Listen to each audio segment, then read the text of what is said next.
Hey everybody, a little snowfall in Seattle. I guess this is our white Christmas. It was a little, it's still sticking around. It'll probably be washed away in the morning when the rains come, but it was kind of cool seeing snow on Christmas week. I remember White Christmas a few years ago, about 4 or 5 years ago. Anyway, I was gonna go. I'm very upset. I was supposed to go to Puerto Vallarta. I know I'm not supposed to travel, but I booked this like last January, and so it's been a year waiting for this. I was going to visit my friend Lucas Sticky down in Puerto Vallarta. He's been living there for 2 years. Um, I booked a nice Airbnb. It was pretty inexpensive, like $70 a day. I used points for the flight down, so it's going to be a very, it's cheap down in Mexico, right? Except for the booze. Well, it's cheap. And things have been going well there. They have not had the same spikes that we have had in the US and up to like a couple weeks ago. And then I texted my friend Lucas and he goes, Ernie, I hate to tell you, you're going to have to cancel your trip and reschedule it because they just locked down PV. So basically, all businesses are closed. All businesses are closed and only grocery stores and essential deliveries are open. So the beaches are closed, the bars are closed, the restaurants are closed. So I'm not going to go down there because I'll be staying in my Airbnb. I can't even go to the beach. The beaches are closed. So I have canceled. Fortunately, everyone in the travel industry is very great. Airbnb is giving me a refund and credit. The airlines are giving me credit. And I want to go somewhere for sun. So I have a message into Justin and used to work at our place. And Justin Tyler Savage, I believe his whole phone name is. He used to work at our place, and he's a good friend of my roommate Mikey. He lives in Hawaii for last year, and so I just messaged him on Facebook. And Hawaii is open, but I just want to say, hey, how are things there? Are things open? I know there's restrictions like mask and social distancing, but are things open? That's my main ask of him. So I want to ask the local. So he works at a bar restaurant in Honolulu. So once I find that out, I've researched the flights. I'm going to go. It's only going to be 5, 6 days and 5 nights, but I need some sun. I'm sorry, I need to get out of Seattle, during this winter. So anyway, let's get started. Okay, we have the snow here, and I know, sorry, I didn't update the forecast. That's the one thing I forgot to do. But it's supposed to be partly cloudy, I think. Well, this forecast is old, so I'm not sure if it's going to be relevant. You know how forecasts change like every day in Seattle. You cannot look at a 10-day forecast in Seattle, and it'll be changed within the next 24 hours. Finally, it wasn't the Democrats. The Democrats passed a $2 trillion stimulus Part 2 package in May, and Mitch McConnell has been sitting on his ass. I don't know. He and the Senate Republicans acted like it was coming from their own fucking checking account. I don't believe it. Americans were suffering. Here is the details. Like I try to put as much possible in there. Everyone's going to get a $600 check. Okay, if you make 75,000 or less, which is great. So you make over 75,000, you're rich. Okay, we don't want to give you money. And then if you have kids, you get $600 per kid. I think under a maximum of 2,400. A big thing that has been bad is $300 additional weekly unemployment payments. I know it wasn't as great as the 600, but I'll take 300. Well, I have a job now, so. The payroll protection program for small businesses, like my friend Changes Bar, Floyd's Changes Bar in Wallingford, they're going to be able to apply for loans because right now, obviously, he's shut down since a few weeks ago when they shut down. It's going to be shut down through the beginning of the year.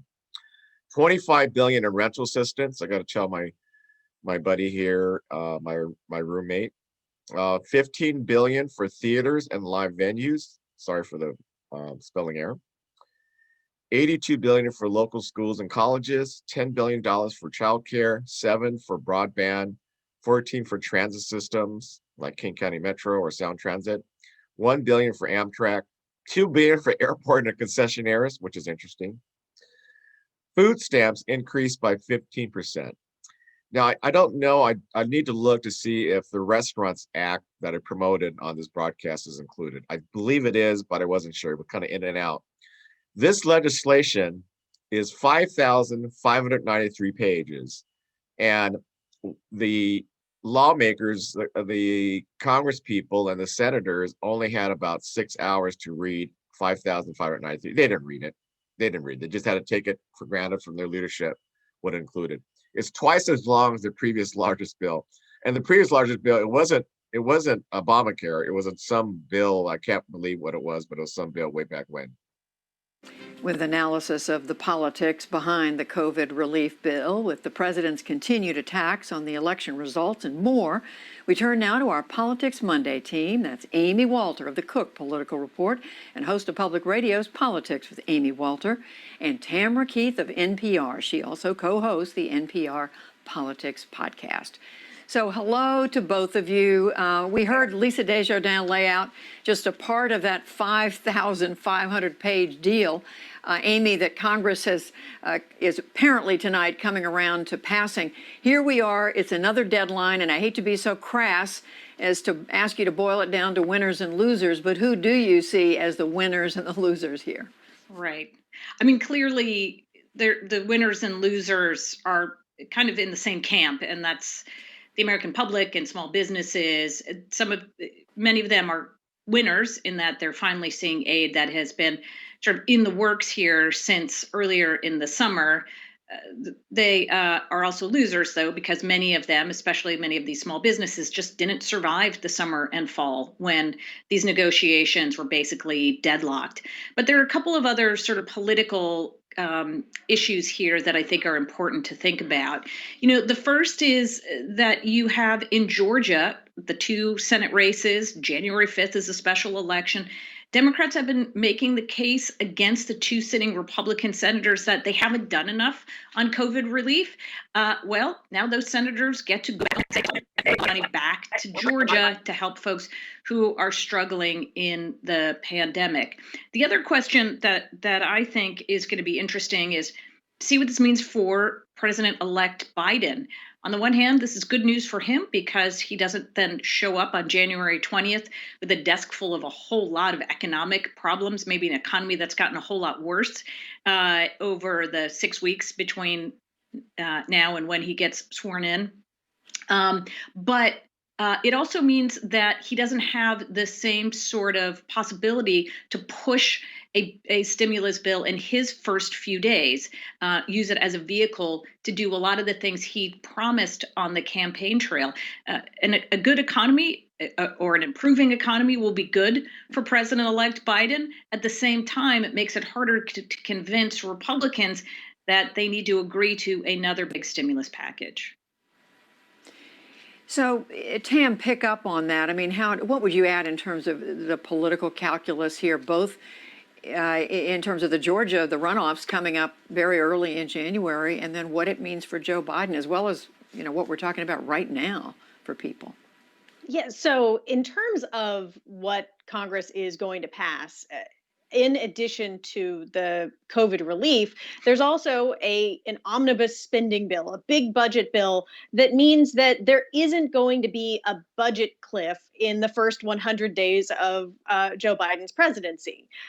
So in some ways, he avoids a big budget fight, which is a good thing. And in theory, there is a cliff in this COVID bill because after 11 weeks or whatever it is, sometime in the spring, once again, these additional unemployment benefits and other benefits are going to run out. And if things aren't back to normal, which is unlikely that they will be, there will be this another pressing moment for Biden to try to push for more of what he wanted, because this bill is far less than what Democrats had wanted and thought was needed. But as we learned this summer, expiring unemployment benefits or expiring additional benefits, it turns out isn't much of a cliff at all for Congress. They have essentially with this proven that they can do the bare minimum at the absolute last minute, which is could be like the slogan for Congress for the last several years.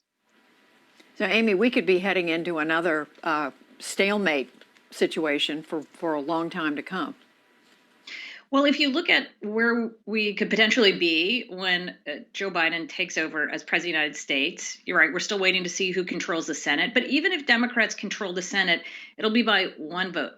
And that makes, in theory, some of these people who came together to help craft this bipartisan package, this problem solvers caucus, more important than ever. And theoretically, that could mean we see more cooperation, that the folks who aren't on either side of the ideological spectrum say, oh, you know what? We have a lot of power and influence. Let's get together and try to do more of these bipartisan deals. And they have in President Biden someone who says, absolutely, this is what I campaigned on doing. I would love to do that. Now, whether that holds true, Judy, once we get into 2021, Biden's no longer just the president elect, but the actual president, and the midterm elections are right around the corner. Midterm elections where we know the House and the Senate are going to be on the line. I'll be very curious to see how long this cooperation lasts. Unfortunately, I just looked during, I showed you that PBS NewsHour clip. The Restaurant Act did not pass. So the restaurants will basically have to leverage the items like, for example, the payroll protection program, because as a small business, you can apply for payroll protection program. They'll pay for all your employees' salaries for, I'm not sure how long this is going to be, maybe 3 months. It'll pay for your rent, your utilities, so all your bills and all your payroll to act like, obviously you're not going to get any revenue when you're closed, but at least all your expenses, including payroll, being taken care of. So they're being taken care of through that program, rental assistance for their employees, and the additional $300 in weekly unemployment, and the direct $600 direct payment. So that's how the Republicans, asshole Republicans, said, oh, well, they can take care of these programs. But it's interesting that the theater and live venues got $15 billion. And airports, which I don't know why, airports are all municipal airports, and they make a lot of money from landing fees, etc. So whatever. Here's a great story that's sad, though. It's great when they highlight stories of COVID-19 victims. Here's Valerie Louis in the Bay Area. This is a writer. He's a Pulitzer Prize writer. I can't remember his name, but he wrote this column in the New York Times. He works for the New York Times. He wrote this column in the New York Times because Valerie actually was the one that rescued this dog and gave it to this author, and he called him Uncle Mort, and that's Uncle Mort. So Uncle Mort was saved from life of abuse. Unfortunately, she died from COVID in the last, I believe, the last month. But Mrs. Louis spent 2 decades rescuing dogs like Uncle Mort from shelters and finding them homes, like anxious to have anxious to have a new best friend. Especially as rescuing the truly abandoned, the broken pup, the abused, the blind, the deaf, the longing too. She saved people too. Other than saving dogs, she was a nurse. She worked 32 years at Highland Hospital in Oakland, starting the emergency department. Her last position, coordinator advanced life support. Oh my God, this is horrible that she lost her life.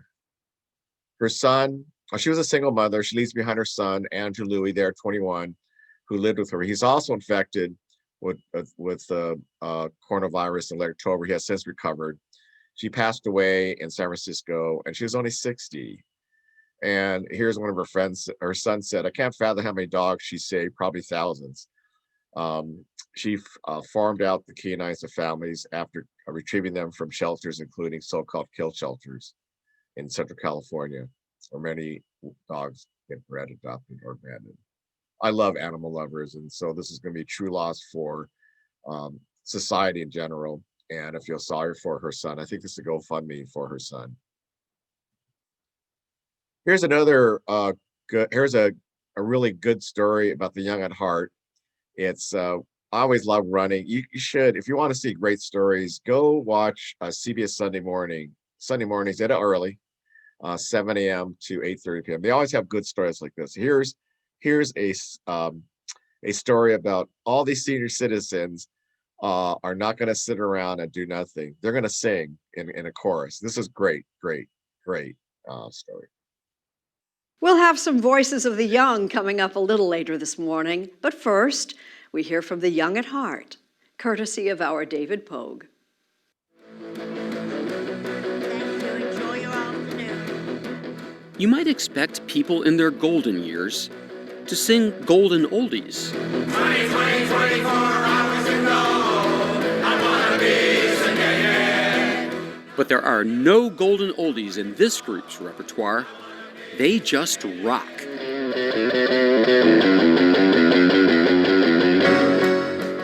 Meet the Young at Heart Chorus of Northampton, Massachusetts, founded 1982.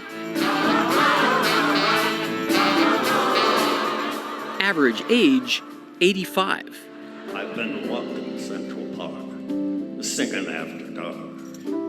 People think I'm crazy. They've toured the world. Like I knew that I would. Like I knew that I would. And even starred in a 2008 documentary. I feel good. Like I knew that. No. Da, da, da, da, da, da. Oh man, this is gonna be such a pain in my backside. I feel good. Nice.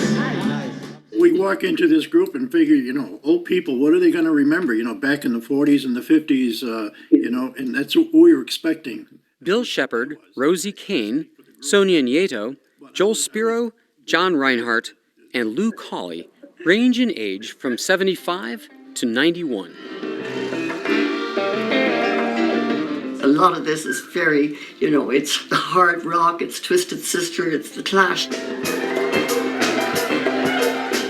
And what do you think is the attraction for the audience? What's the formula? They see people having fun. Maybe people who they thought would be a little doddering by this age. I could use just a little help. Who they thought might not have the energy.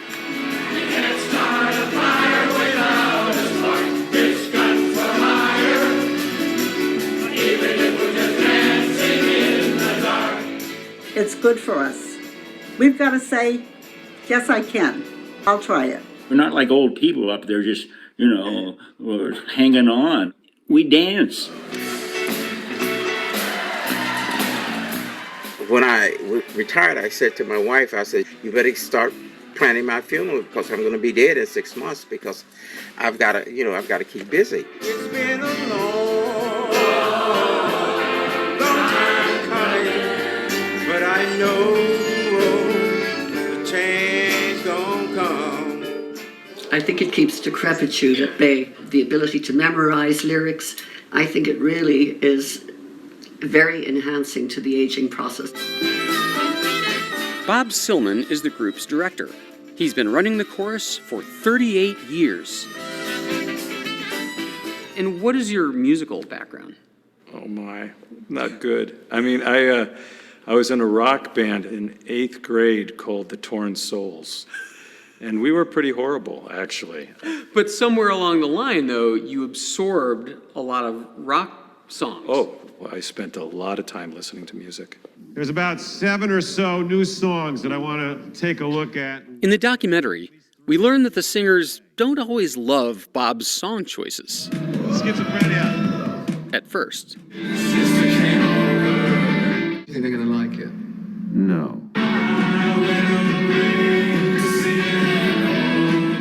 You sometimes go there. I mean, punk songs and... Oh, yeah. Yeah, I mean, I think the thing that's cool about them singing music they don't know is that they don't sing it the way you'd expect it to be sung. So, they very naturally turn it into their own thing. How I wish you were here. We're just two lost souls swimming in a fishbowl, year after year. I think the only critique I've ever heard is putting young, rebellious songs into the mouths of older people is a novelty stunt. That I think that's what I would think of it. Old people singing rock music. Ooh, that sounds really deadly. I can't imagine wanting to do that. But I don't think a lot of people walk away after seeing the work saying that. Yeah. And that's what's more important to me.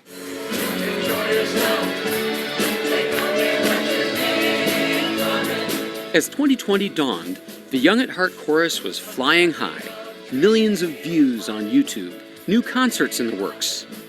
And then, the pandemic. It meant the end of any group singing together in the same place. It was like, wow, I have to completely rethink this thing. We're starting from scratch. The solution was meeting over Zoom. Can you hear me? Hello? Yes, Joel, you're in. I'm on. I don't know what I did. I pushed the right button. But anyways, here we are.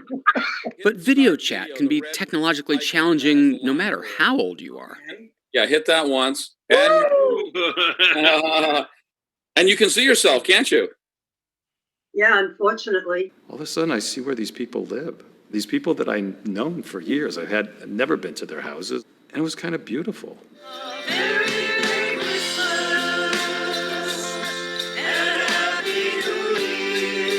What's less beautiful is that you can't sing together over Zoom because the internet introduces a half-second delay. So the singers record their parts individually, each alone at home. Editors mix them all together, create a video to match, and the show goes on. We're not gonna take it. No, we ain't gonna take it. Now, the minimum age to get into this group is 75. So sooner or later, age catches up with its members. Mostly people leave because they're no longer physically able to be there anymore. So, Oh, wow. Well, yeah. there's an occupational hazard of this concept. Total. I mean, you know, we've had 150 people die since we started this group. So it's you know, the turnover is enormous. It was hard to get the news about Andy yesterday. Shortly after our interview, the group lost another member. Andy Walsh died, only 2 weeks before the big holiday concert. He'd been with the group since 2009. Lord, I miss you, child.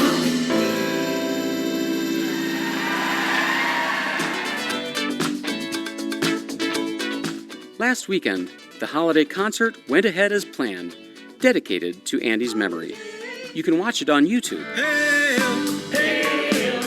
What's the matter with your head? John Reinhardt kicked the concert off. We're gonna have a celebration.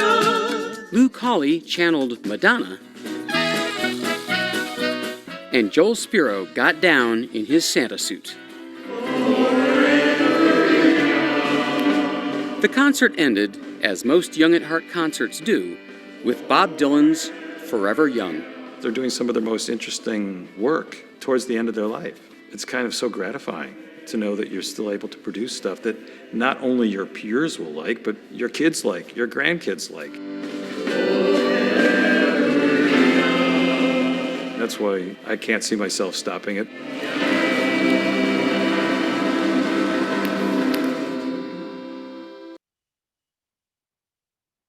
What a great story. Those are the kind of stories you see on CBS Sunday Morning. So I highly recommend you watch it. Or you can actually go online. You can watch the individual episodes.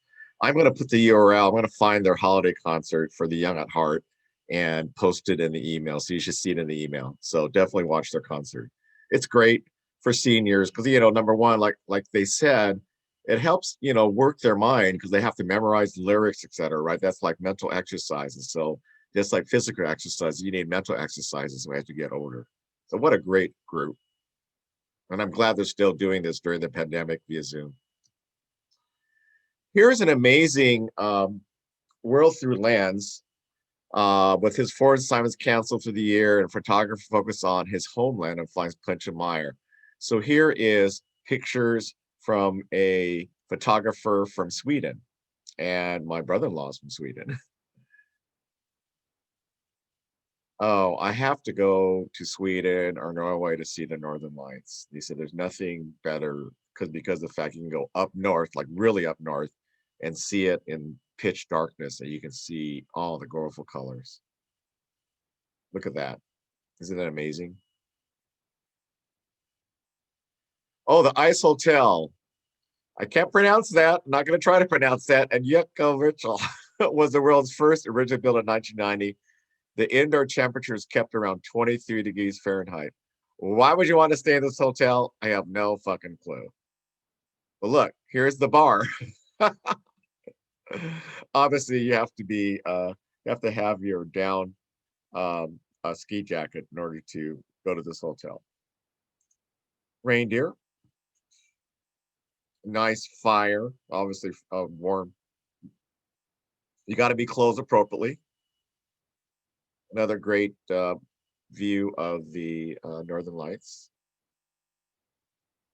Those are reindeer pelts in terms of keeping you warm, and this was kind of a group gathering, I believe. I mean, it is so scenic. It is so scenic. I've only been to Sweden during the summers after a gay cruise.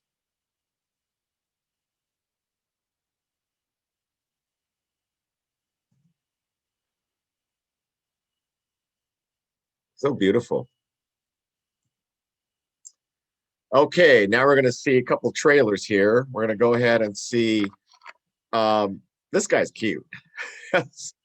He's Rez Ahmed, and you'll see the trailer. You'll see the trailer. He's a drummer that becomes deaf, and it's on Prime Video. Then we'll see. These are old school. Okay, Enter the Dragon. When I was a teenager, I loved Bruce Lee. He was kind of like an idol because he was this Asian guy that knew kung fu that could kick people's ass. So that was like any Asian teenager's kid. The mentor was Bruce Lee, and this was actually a movie that I saw at the old Coliseum Theater, where the Banana Republic is on the corner of 5th and Pike Street.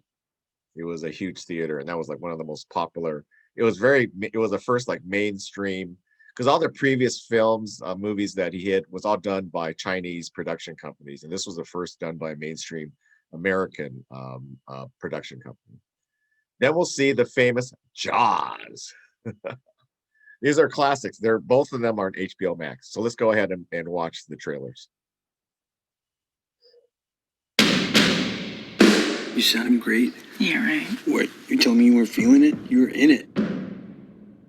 We don't need to put them all out. I know, but we just need to film them.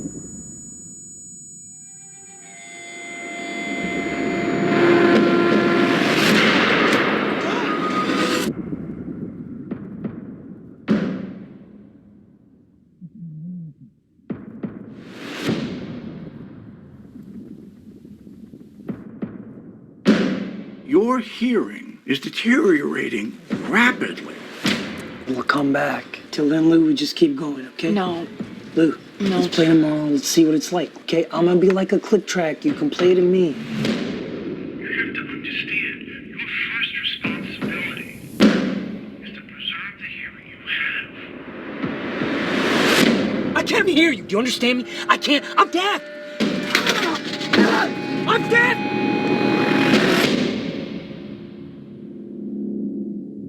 I found a place.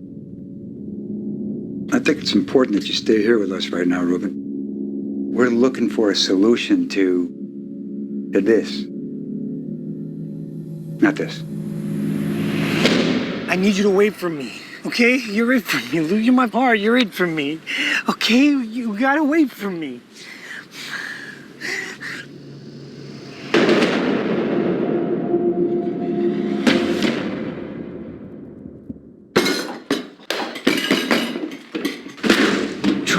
Life. Ruben, the world does keep moving. It can be a damn cruel place. But those moments of stillness,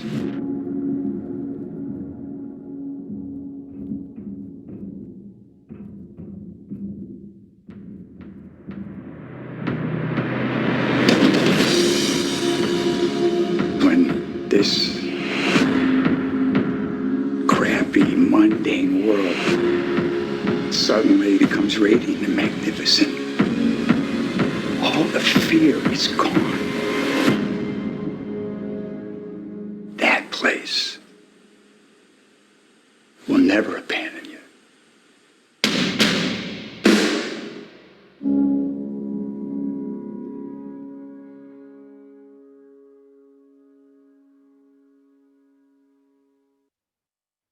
Roper, Williams, and Lee, the Deadly Three, penetrate the secret chambers of an evil island empire. What do you know about Han? He lives like a king on that island.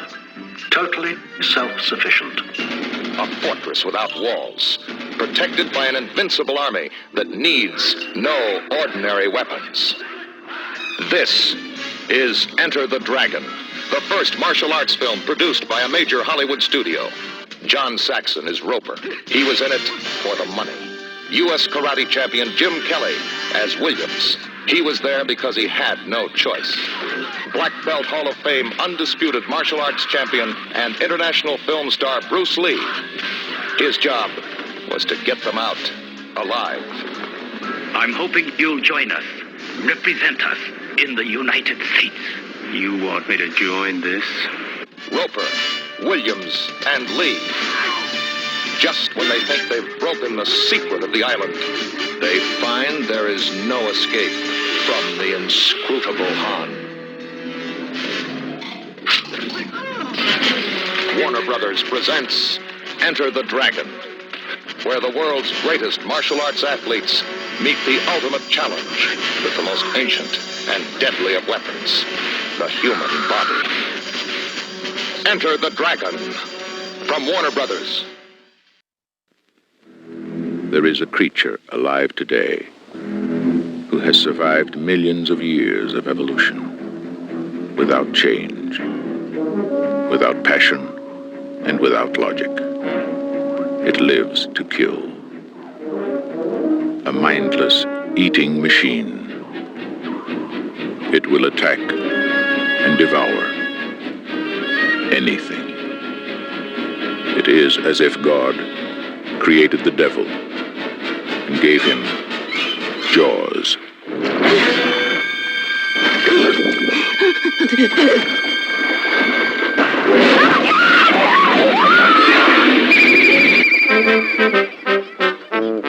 This is Universal's extraordinary motion picture version of Peter Benchley's best-selling novel, Jaws. I just found out that a girl got killed here last week. And you knew it. You knew there was a shark out there.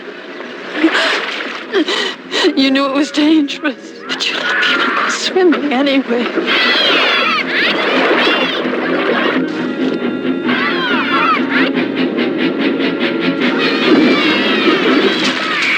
you see that?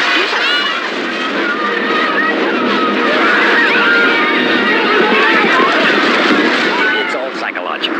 You yell barracuda. Everybody says, huh? What? You yell shark. We've got a panic on our hands on the 4th of July. Is it true that most people get attacked by sharks in 3 feet of water, about 10 feet from the beach? Yeah. What we are dealing with here is a perfect engine, an eating machine. We're not only going to have to close the beach, we're going to have to hire somebody to kill the shark. Bad fish. But I'll catch him and kill him. Did you hear your father? Out of the water now! This shark, swallow you whole. You're gonna need a bigger boat. That's a 20-footer. 25. 3 tons on him. Hurry up, he's coming straight for us. Don't screw it up now. Don't wait for me. Now! Shoot!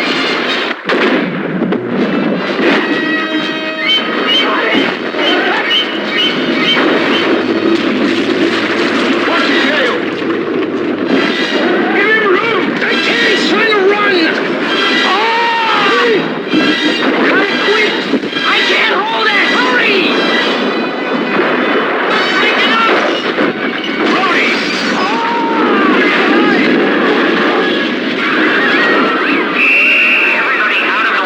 None of man's fantasies of evil can compare with the reality of Jaws. Roy Scheider, Robert Shaw, Richard Dreyfuss, Jaws. See it before you go swimming.